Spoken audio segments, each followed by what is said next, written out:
এই দোয়া যদি তুমি পড়ো, পাহাড় পরিমাণে যদি ঋণের বোঝা হয়, আল্লাহ এটা পরিশোধের ব্যবস্থা করে দিবে। ঋণের বোঝায় যারা জর্জরিত, বিষ্ণু ইসলাম চমৎকার একটা দোয়া শিখিয়েছেন। আমাদের অনেকে ঋণের বোঝায় জর্জরিত, আছে না নাই? এদিকে কেউ আছেন? থাকলে হাত তোলার দরকার নেই, থাকলে এই দোয়াটা পড়বেন। এক সাহাবীর নাম আবু উমামা, নামাজের ওয়াক্ত ছাড়া উনি মসজিদে যেয়ে বসে আছে। বিষ্ণু বললেন, কিরে আবু উমামা, নামাজের তো ওয়াক্ত হয় নাই, মসজিদে কি? সাহাবী বলে, হুমুমুন লাজিমাতনি ওয়া দুয়ুন, নবী গো, ঋণের বোঝায় এমন টেনশনে আছি, ঘরে থাকতে পারলাম না, মসজিদে চলে আসছে। বিষ্ণু বলেন, আমি কি তোমার এমন একটা দোয়া শিখাবো যেটা পড়লে আল্লাহ তাআলা তোমার ঋণের বোঝা হালকা করে দিবে? আবু উমামা বললেন, ইয়া রাসূলুল্লাহ, অবশ্যই শিখাবেন। বিষ্ণু বললেন, তাহলে তুমি পড়বা, আল্লাহুম্মা ইন্নী আউযু বিকা মিনাল হাম্মি ওয়াল হাযান ওয়া আউযু বিকা মিনাল জুবনি ওয়াল বুখল ওয়া আউযু বিকা মিন গালাবাতিদ দাইনি ওয়া কাহরির রিজাল। ও আল্লাহ, তোমার কাছ থেকে দুশ্চিন্তা থেকে পানা চাই, কৃপণতা, ভীরুতা, অলসতা, কার্পণ্যতা, এই সব কিছু থেকে, মানুষের কঠোরতা, আমার উপর মানুষের আধিপত্য এবং ঋণের বোঝা থেকে পানা চাই। এই দোয়াটা যখন বিষ্ণুনবী শিখাই দিলেন, আবু উমামা বারবার এই দোয়া পড়ে, আল্লাহুম্মা ইন্নী আউযু বিকা মিনাল হাম্মি ওয়াল হাযান ওয়া আউযু বিকা মিনাল আজজি ওয়াল কাসাল ওয়া আউযু বিকা মিনাল জুবনি ওয়াল বুখল ওয়া আউযু বিকা মিন গালাবাতিদ দাইনি ওয়া কাহরির রিজাল। আবু উমামা বলে, এই দোয়া আমি পড়তে লাগলাম আর পড়তে লাগলাম। কিছুদিন পরে দেখা গেল বিষ্ণুনবীর শেখানো এই দোয়ার বদৌলতে আল্লাহ তাআলা আমার সব ঋণ পরিশোধের ব্যবস্থা করে দিয়েছেন। পড়বেন পড়বেন। আমার প্রিয় পটুয়াখালীর ভাইয়েরা, বিশ্বনবীর জামাতা সাইয়্যিদিনা আলী রাদিয়াল্লাহু তাআলা আনহুর কাছে এক লোক এসে বলে, হে আলী, ঋণের বোঝায় আমি জর্জরিত, আমার কিছু অর্থ দিয়ে সাহায্য করো। সাইয়্যিদিনা আলী রাদিয়াল্লাহু তাআলা আনহু বললেন, আমি কি তোমারে এমন একটা দোয়া শিখাবো যেটা বিশ্বনবী আমাদের শিখিয়েছেন? এই দোয়া যদি তুমি পড়ো, লাউ কানা আলাইকা মিসলু জাবালিন কাবীরিন দাইনান আদাল্লাহু আনকা, পাহাড় পরিমাণে যদি ঋণের বোঝা হয়, আল্লাহ এটা পরিশোধের ব্যবস্থা করে দিবেন। ছোট্ট একটা দোয়া বিশ্বনবী শিখালেন, বললেন, তুমি পড়বা, আল্লাহুম্মা কফিনি বিহালালিকা আন হারামিকা ওয়া আগনিনি বিফাদলিকা আম্মান সিওয়াক। মুখস্থ আছে? হ্যাঁ আছে।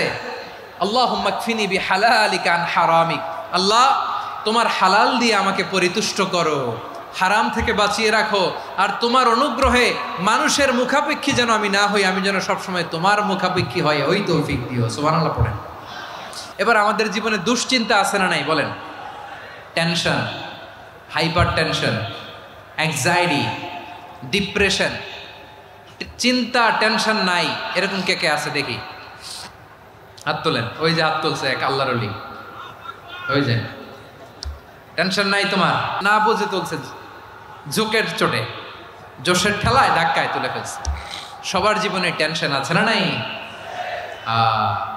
এই দুশ্চিন্তা, পেরেশানি, মারাত্মক পেরেশানি থেকে মুক্তি পাওয়ার জন্য বিষ্ণু ইসলাম দুটো দোয়া পড়তেন। কয়টা? অনেকগুলো পড়তেন। স্পেশাল দুটো দোয়া আজকে আপনাদের শিখায়া যাব, শুনবেন না? কষ্ট হচ্ছে? পেরেশানিতে পড়লে, টেনশনে পড়লে এই দোয়াটা, প্রিয় ভাইয়েরা, বিষ্ণু ইসলাম যখন খুব বিপদে পড়তেন, দুশ্চিন্তা ওনাকে ঘিরে ধরতো, উনি পড়তেন, ইয়া হাইয়ু ইয়া কাইয়ুম বিরহমাতিকা আস্তাগীথ, ইয়া হাইয়ু ইয়া কাইয়ুম বিরহমাতিকা আস্তাগীথ, ইয়া হাইয়ু ইয়া কাইয়ুম, হে শাশ্বত অবিনশ্বর, হে চিরঞ্জীব, বিরহমাতিকা আস্তাগীথ, তোমার রহমতের উসিলায় তোমার কাছে ফরিয়াদ করি। এটা পড়তেন। আবার আরেক বর্ণনায় এসেছে, ইয়া হাইয়ু ইয়া কাইয়ুম বিরহমাতিকা আস্তাগীথ আসলিহ লি শা'নি কুল্লাহু ওয়ালা তাকিলনি ইলা নাফসি তরফাতা আইন। আসলিহ লি শা'নি কুল্লাহ, আল্লাহ আমার সব কিছু আপনি সেটেল করে দেন। আমাদের সব ঝামেলা সেটেল করে দিতে পারে কে? আমরা তো সেটেলমেন্টের জন্য এসপি সাহেবের কাছে যাই, ডিসি সাহেবের কাছে যাই, অমুক ভাইয়ের কাছে যাই, তমুক ভাইয়ের কাছে যাই। এই দোয়া পড়লে আরশের উপর থেকে আপনার ম্যাটার সেটেল করে দিবে কে? তাহলে পড়বেন, ইয়া হাইয়ু, হে চিরঞ্জীব। হাইয়ু মানে চিরঞ্জীব, যিনি চিরকাল বেঁচে থাকবেন, মরবেন না। আল্লাহ মরবেন? তার কোনো লয় আছে? ক্ষয় আছে? সূরা রহমানে আল্লাহ বললেন, কুল্লু মান আলাইহা ফানি ওয়া ইয়াবকা ওয়াজহু রাব্বিকা যুল জালালি ওয়াল ইকরাম ফাবিআইয়ি আলাই রাব্বিকুমা তুকাযিবান। জমিনে যা আছে সব ফান, ভ্যানিশ হয়ে যাবে, নিশ্চিহ্ন হয়ে যাবে, শেষ হয়ে যাবে, সব বিলুপ্ত হয়ে যাবে, একজন ছাড়া। জোরে বলেন তিনি কে?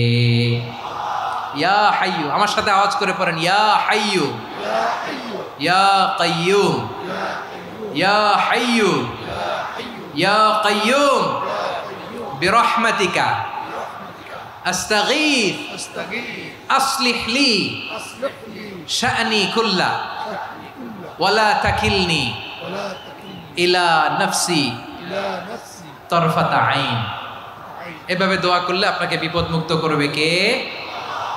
এই দোয়াটা কেন পছন্দ আল্লাহর কাছে?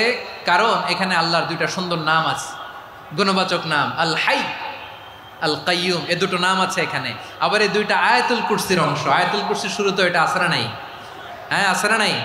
3 নাম্বার কারণ, এটা ইসমে আজম। কোন দোয়াটা ইসমে আজম? যে দোয়া ওসিলায় দোয়া করলে আল্লাহ দোয়া ফেরায় না। অনেকগুলো মত আছে, সবচেয়ে ভ্যালিড মত হচ্ছে এটা, ইয়া হাইয়ু ইয়া কাইয়ুম। এর ওসিলা দিয়ে দোয়া করলে দোয়া কবুল করে কে? 2 নম্বরে বিশ্বনবী মারাত্মক বিপদে পড়লে আরেকটা দোয়া পড়তেন, আল্লাহুম্মা ইন্নী আবদুক। আগে দোয়াটা পড়ি, শোনেন। আল্লাহুম্মা ইন্নী আবদুক ওয়াবনু আবদিক ওয়াবনু আমাতিক নাসিয়াতি বিয়াদিক মাদিন ফিয়া হুকমুক আদলুন ফিয়া কাদাউক আসআলুকা বিকুল্লি ইসমিন হুয়া লাক সাম্মাইতা বিহি নাফসাক আও আনসালতাহু ফি কিতাবিক আও আল্লামতাহু আহাদাম মিন খালকিক আও ইস্তা'সারতা বিহি ফি ইলমিল গায়বি ইনদাক আন তাজআলাল কুরআনা রাবিআ কলবি ওয়া নূরা সাদরি ওয়া জালাআ হুজনি ওয়া যাহাবা হাম্মি। সুবহানাল্লাহ পড়েন। বিশ্বনবী বলতেন, আল্লাহুম্মা ইন্নী আবদুক, ও আল্লাহ আমি আপনার গোলাম, ওয়াবনু আবদিক, গোলামের ঘরের গোলাম, ওয়াবনু আমাতিক, বাদির ঘরের গোলাম। মানে আল্লাহ আমি আপনার গোলাম। আমার বাবা আব্দুল্লাহ ছিল আপনার গোলাম, আমার মা আমিনা ছিল আপনার বাদী। মানে আমরা গোলাম বংশের, সব গোলাম। নিজের এর চেয়ে আর ছোট করে আল্লাহর কাছে উপস্থাপন করা যায় আমার ভাইয়েরা? কথা কি বুঝতেছেন? নিজেকে এর চাইতে ছোট, নগণ্য আর তুচ্ছ করে আল্লাহর সাথে প্রেজেন্ট করা যায়? বিশ্বনবী বললেন, ও আল্লাহ আমি আপনার গোলাম, গোলামের ঘরের গোলাম, দাসীর ঘরের গোলাম, নাসিয়াতি বিয়াদিক, আমার মাথার চুলের ঝুঁটি আপনার হাতের মুঠোয়। আপনি ডানে টান দিলে আমি ডানে যেতে বাধ্য, আপনি বাঁয়ে টান দিলে বাঁয়ে যেতে বাধ্য। সুবহানাল্লাহ বলেন। পিছনে 2-1 ভাই দাঁড়ালেন কেন? হ্যাঁ, বসুন। জায়গা চেঞ্জ করতেছে, সেই দুপুর থেকে বসে আছে, আমি জানি। মাশাআল্লাহ, কেউ 2-1 বেরিয়েছে, গ্যাপ পূরণ করতেছে। মাশাআল্লাহ। পড়েন সুবহানাল্লাহ আলহামদুলিল্লাহ লা ইলাহা ইল্লাল্লাহু মুহাম্মাদুর রাসূলুল্লাহ সাল্লাল্লাহু আলাইহি ওয়াসাল্লাম। বিশ্বনবী বললেন, আল্লাহ আমার মাথার চুলের ঝুঁটি আপনার হাতের মুঠোয়। আচ্ছা, এইভাবে কাকে ধরা হয়? যে খুব ছোট, ঠিক কি না? নিজেকে কত ছোট করলেন বিশ্বনবী। ও আল্লাহ আমার মাথার চুলের ঝুঁটি আপনার হাতের মুঠোয়, আপনি ডানে টানলে আমি ডানে যাব, বাঁয়ে টানলে বাঁয়ে যাব।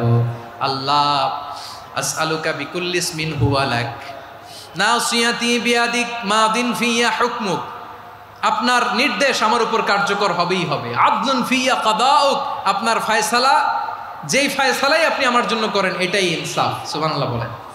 আমরা আল্লাহর ফয়সালায় সন্তুষ্ট হতে চাই না। কত কমপ্লেইন, আল্লাহ তুমি এটা দিলা না, ওইটা পাইলাম না, ওইটা হইল না রে, এরকম অভিযোগ, কমপ্লেইন আমাদের আছে না নাই?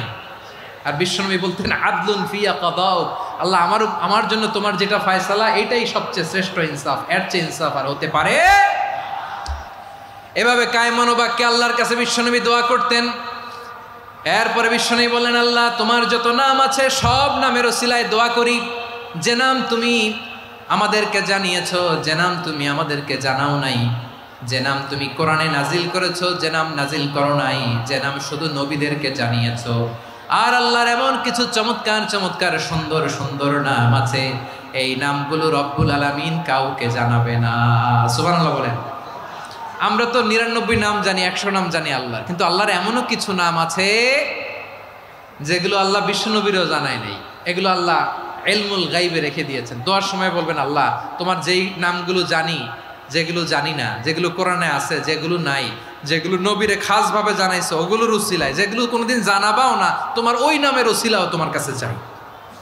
আল্লাহ কোরআনকে আমার হৃদয়ের বসন্ত বানাও, আমার বক্ষের জ্যোতি বানাও, আমার চিন্তা দুশ্চিন্তা তুমি দূর করে দাও। বিশ্বনবী বললেন এই কালিমাগুলো, এই বাক্যগুলো পড়ে যদি কেউ আল্লাহর কাছে ফরিয়াদ করে, তার হৃদয় থেকে দুশ্চিন্তা কাটে।